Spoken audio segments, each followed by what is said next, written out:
सभी प्यारे भाई बहनों को जय मसीह की।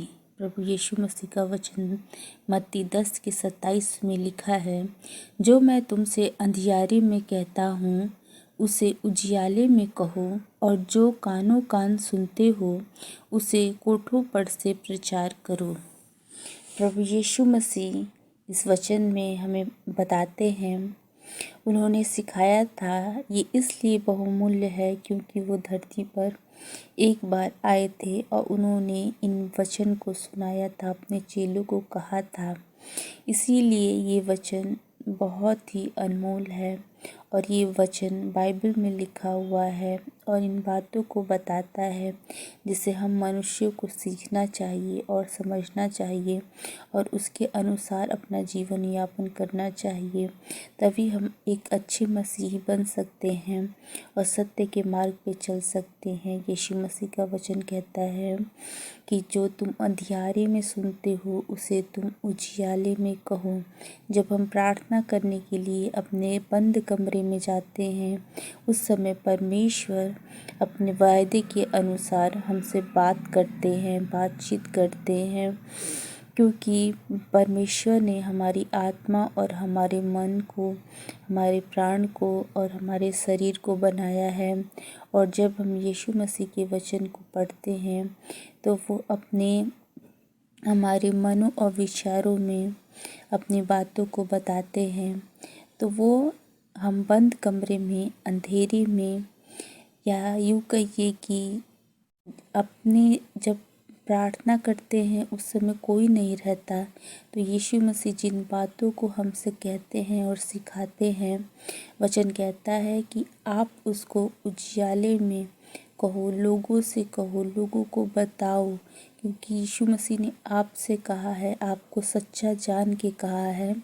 इसलिए आप विश्वास योग्य सेवक बन के दूसरे लोगों की ज़िंदगी को बचाने के लिए इन बातों को बताइए। और जो कानों कान उन्होंने बताया है आप उसको प्रचार कीजिए। उन्होंने इस बात की आज्ञा हमें दे रखी है, इसलिए इन कामों को करते हुए लजाए नहीं।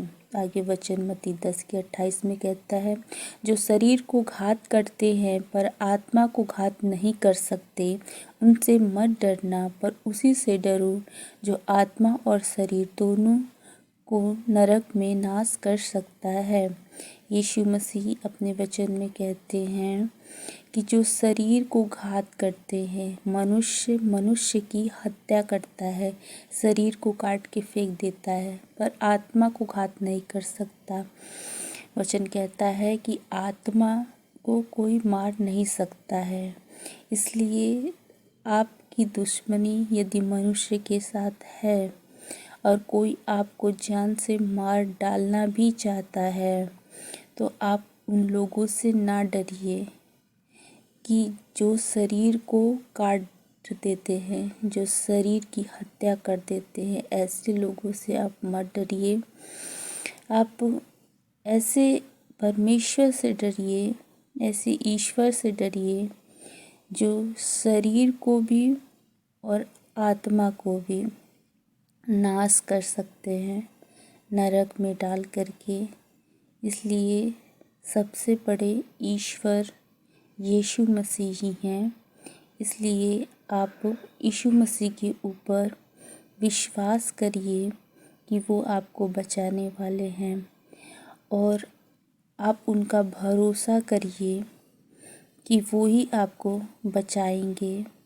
कोई मनुष्य के ऊपर भरोसा ना करिए, क्योंकि मनुष्य तो अगर आपका दुश्मन होगा तो आपको काट खाने के लिए तैयार होगा, आपको घात करने के लिए तैयार होगा। वो शरीर को तो घात कर देगा लेकिन आत्मा को नहीं कर सकता है।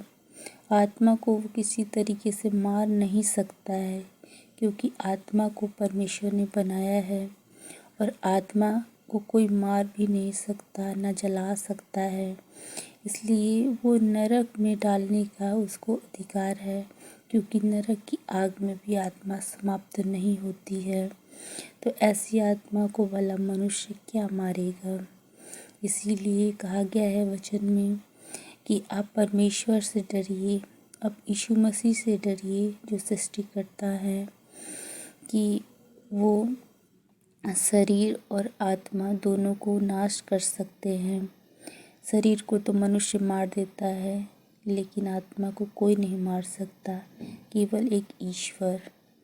इसीलिए आप यीशु मसीह पे विश्वास करिए, भरोसा करिए, उनसे प्रेम कीजिए, उनके साथ संगति कीजिए, उनसे प्रार्थना कीजिए, अपने जीवन को बचाने के लिए प्रार्थना कीजिए, अपने शरीर को बचाने के लिए प्रार्थना कीजिए, अपनी आत्मा को बचाने के लिए प्रार्थना कीजिए, अपने प्राण को बचाने के लिए प्रार्थना कीजिए और अपने जीवन को बचाने के लिए यीशु मसीह से प्रार्थना कीजिए, क्योंकि यीशु मसीह ही बचाने वाले ईश्वर हैं। आप सबको इस वचन से आशीष और बरकत मिले। आमीन।